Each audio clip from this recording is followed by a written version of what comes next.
Sosiologi sastra. Sosiologi sastra adalah hubungan antara karya sastra dengan masyarakat yang berkaitan dengan aktivitas kreatif sebagai proses sosiokultural yang bertujuan untuk mendapatkan gambaran lengkap, utuh, dan menyeluruh tentang hubungan timbal balik antara sastrawan, karya sastra, dan masyarakat, agar dapat meningkatkan pemahaman terhadap karya sastra dalam kaitannya dengan masyarakat. Kali ini saya akan membahas cerpen berjudul Si Padang karya Haris Effendi Thohar. Yang pertama, penentuan latar. Cerpen ini mengungkapkan kehidupan masyarakat Minangkabau pada abad ke-80-an dengan beberapa data dalam kutipan berikut. Yang pertama, apalagi sudah lama rokok merupakan barang mewah sejak aku turun kapal Kerinci dari Padang seminggu yang lalu. Yang kedua, kemenakan Datu ini sudah 3 kali ikut tes Sipenmaru dan nasibnya menentukan lain. Kata yang menunjukkan indikasi abad 80 adalah kapal Kerinci dan tes Sipenmaru, karena pada abad 70-an belum dikenal istilah tersebut. Kapal laut yang melayani trayek pada abad 70-an adalah kapal Batanghari, kemudian kapal Tampomas. Sedangkan tes masuk perguruan tinggi sebelumnya disebut tes Kalu dan tes proyek perintis.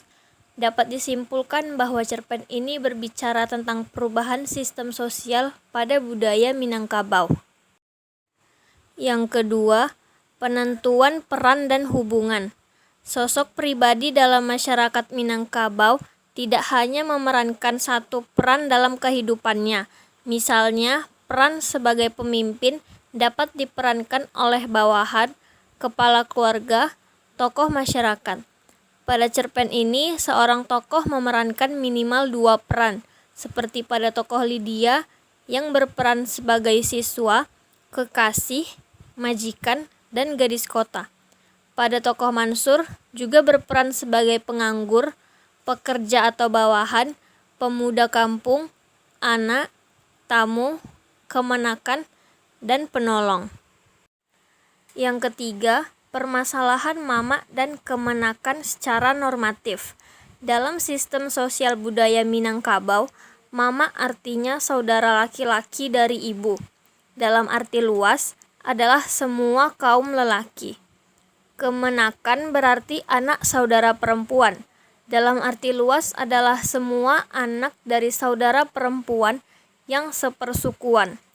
Dalam kehidupan sepersukuan, mama adalah pemimpin untuk kemenakan yang sepersukuan dengannya.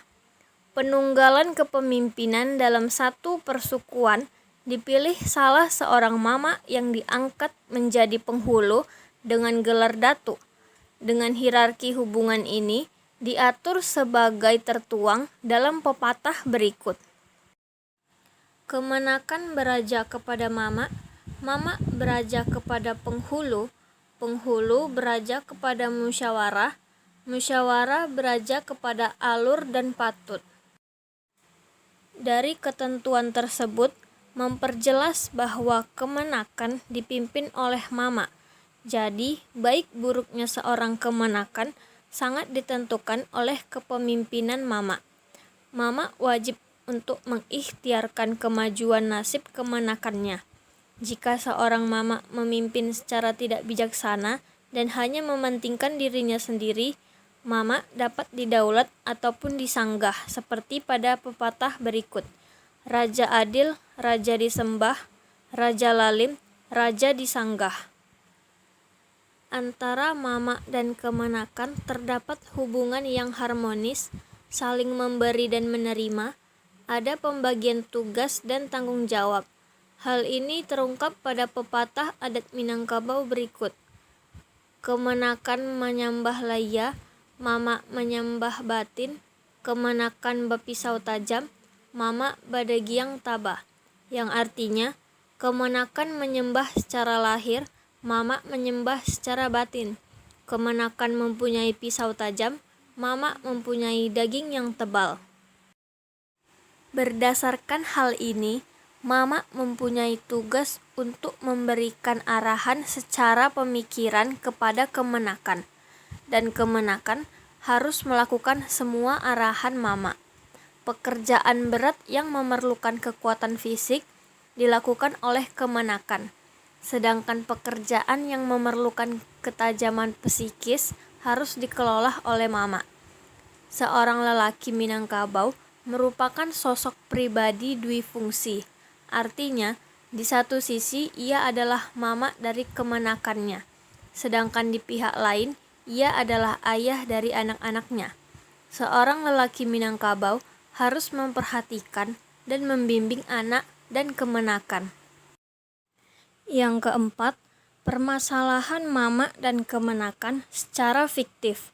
Pada cerpen ini, tokoh lelaki Minangkabau yang berperan sebagai mama sekaligus ayah adalah Haji Kiram Datua Nan Kuniang Timbago Cahyonago. Ia berperan sebagai mama dalam hubungannya dengan tokoh Mansur bin Maliki dan menjadi seorang ayah dalam hubungannya dengan tokoh Lydia.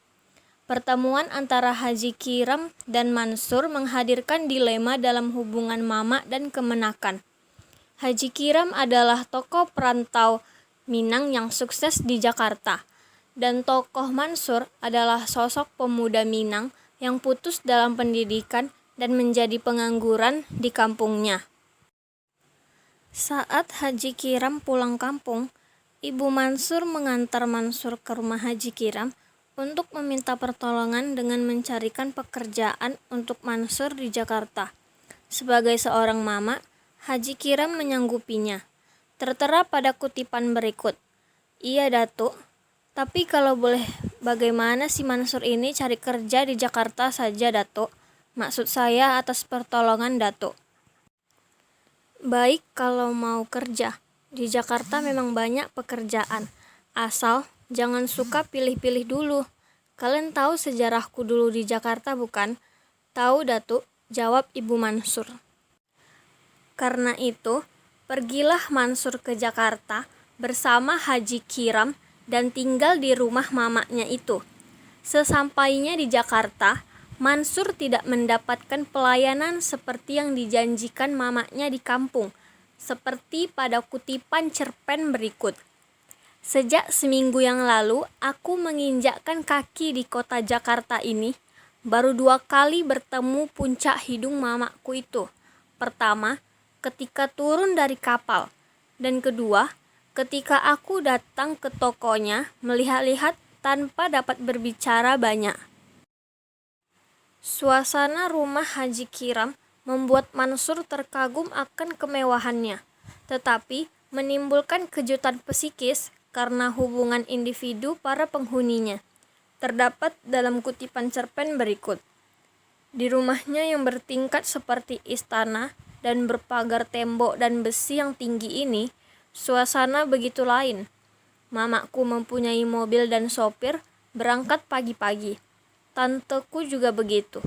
Mereka pulang malam-malam. Anak-anaknya yang besar-besar begitu juga, karena selain Lydia, tak seorang pun yang diperkenalkan padaku. Mansur tidak puas dengan perlakuan mamanya dan keluarga mamanya itu.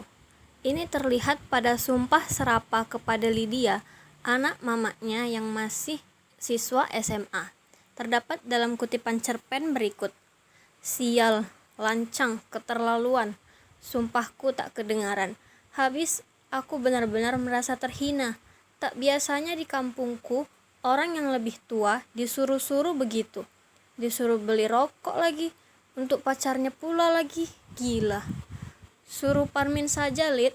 Aku capek seharian menapaki Jakarta cari kerja," jawabku. Lydia pun menjawab, "Parmin lagi nggak ada. Hayo cepet dong, ntar dapat persennya." Dari gambaran kutipan cerpen tersebut, terlihat tidak ada keharmonisan antara mama dan kemenakan. Ini tidak hanya berlangsung di daerah perantauan, tetapi hubungan keduanya sudah tidak harmonis sejak di kampung. sebab sudah terputus hubungan mama dan kemenakan mereka, karena Mansur tidak mau memperkenalkan dirinya pada mamanya ketika suatu saat Haji Kiram menumpang taksi yang dikendarainya. Namun, ada juga kutipan cerpen ini terlihat pula hubungan mama dan kemenakan yang harmonis, yaitu pada tokoh Basril dan mamanya, karena keluarga mamanya tokoh Basril merupakan kebalikan dari keluarga Haji Kiram. Basril mendapatkan bimbingan dari mamanya dan dapat pelayanan memuaskan dari keluarga mamanya. Bahkan kehadiran Mansur di tengah-tengah keluarga mama Basril diperlakukan sama dengan Basril, terdapat dalam kutipan cerpen berikut. Mama Basril memang lain dengan mamaku. Kedatanganku disambut meriah oleh keluarganya, dan merasa semakin senang ketika kukatakan bahwa aku ingin ikut jadi sopir taksi atau bekerja di bengkel, karena aku lulusan STM bagian mesin. Dengan ini, terdapat dua tipe hubungan mama dan kemenakan dalam cerpen ini. Yang terakhir, simpulan.